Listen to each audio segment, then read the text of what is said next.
कधीच नाही चुकणार तुमचे फेवरेट टीव्ही शोज झी5 सोबत, तेही एकदम फ्री.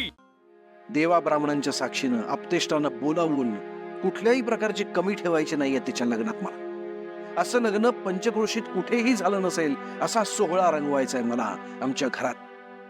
आणि अशा जोरात अशा दिमाखात मला प्रियाचं लग्न लावायचंय. तू विचार करत असशील की प्रिया एवढी शिकली सवरलेली आहे, तर मी तिच्यासाठी शहरातला मुलगा का बघत नाही.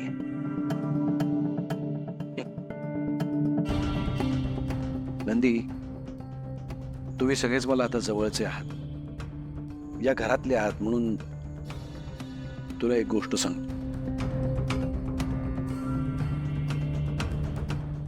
माझी एक मानलेली बहीण होती, अहिल्या किर्लोस्कर.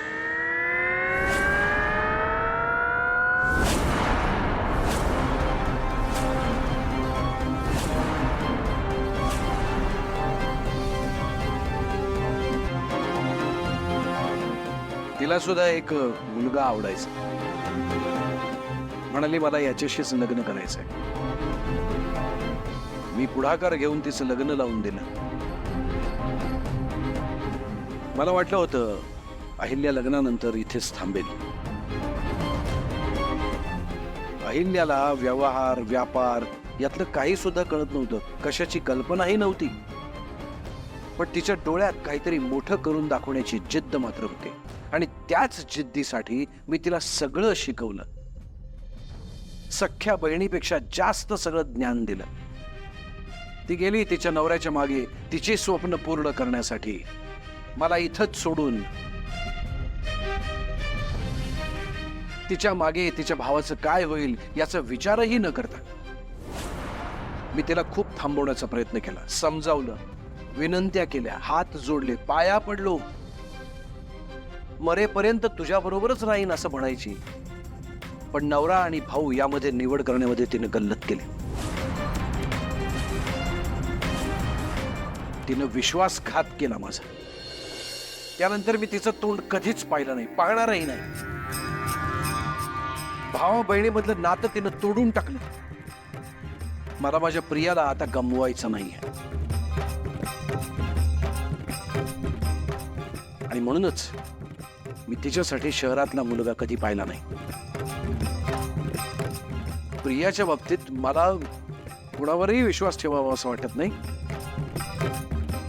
माझा तुझ्यावर विश्वास आहे नंदी.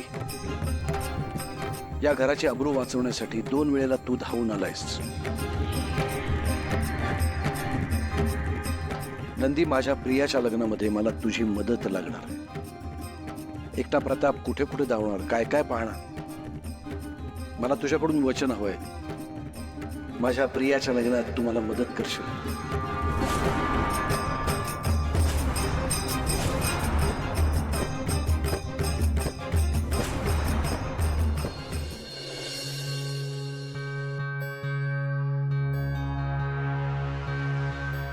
प्रिया मॅडम, मला माफ करा. आधीच तुमचे आबासाहेब माझ्या आईबाबांमुळे हर्ट झालेत. त्यांच्या मनात किर्लोस्करांबद्दल इतका राग आहे की मी माझं प्रेम त्यांच्यासमोर व्यक्त जरी केलं ना, तरी ते आपल्या लग्नाला कधीच तयार नाही होणार. त्यांचं खूप प्रेम आहे तुमच्यावर.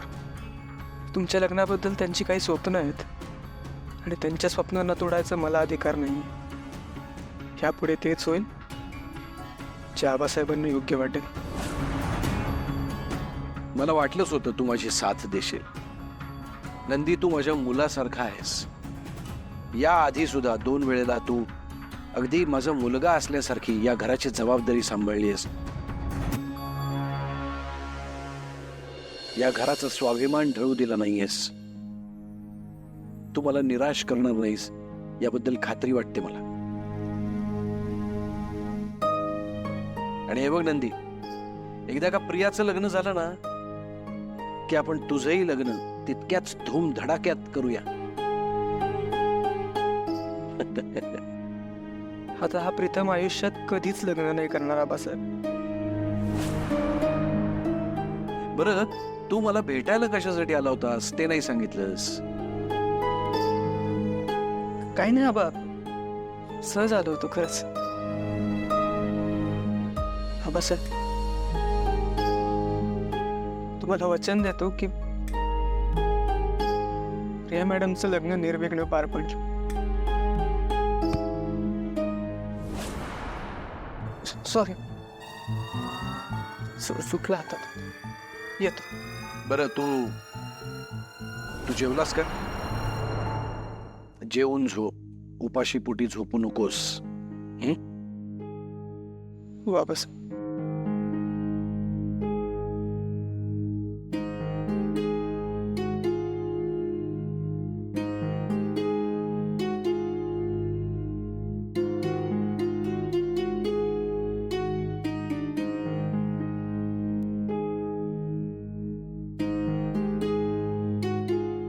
संपलं दादा सगळं. असं नाही होईल.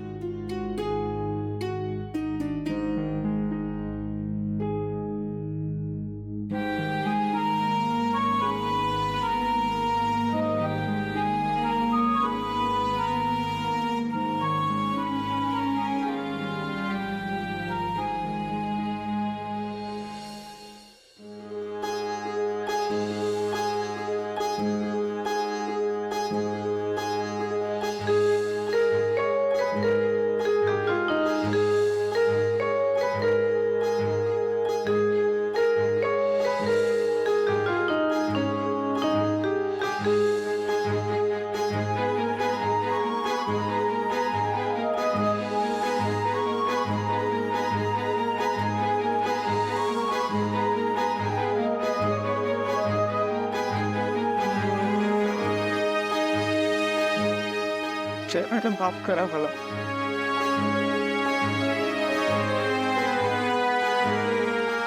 मी तुमची साथ नाही देऊ शकलो.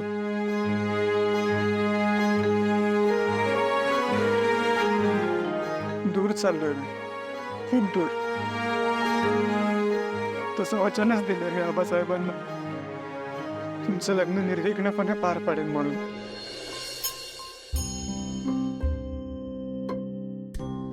काय करू प्रिया मॅडम?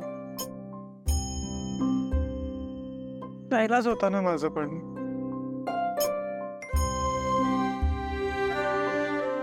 मी बघितलं माझ्या आईला बाहेरच्या माणसांपासून लांब झालेलं. ती अवस्था तुमची नव्हती करायची मला. तुम्ही आबासाहेब, दादासाहेब, त्याचं बॉन्डिंग खूप छान आहे. प्रेमळ माणसं आहेत ती, जीवाला जीव देणारी माणसं आहेत. कारण जसं प्रेम महत्वाचं आहे ना, तितकीच महत्वाची हे नाती सुद्धा आहे.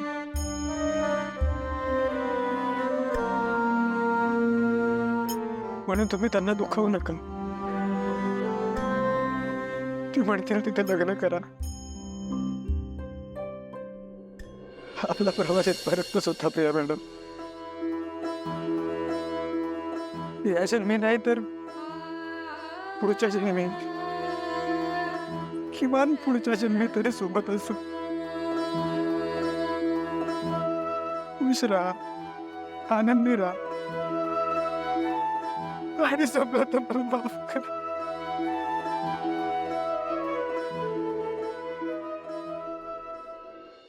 झी5 ॲप डाउनलोड करा आणि पहा सर्व एपिसोड्स एकदम फ्री.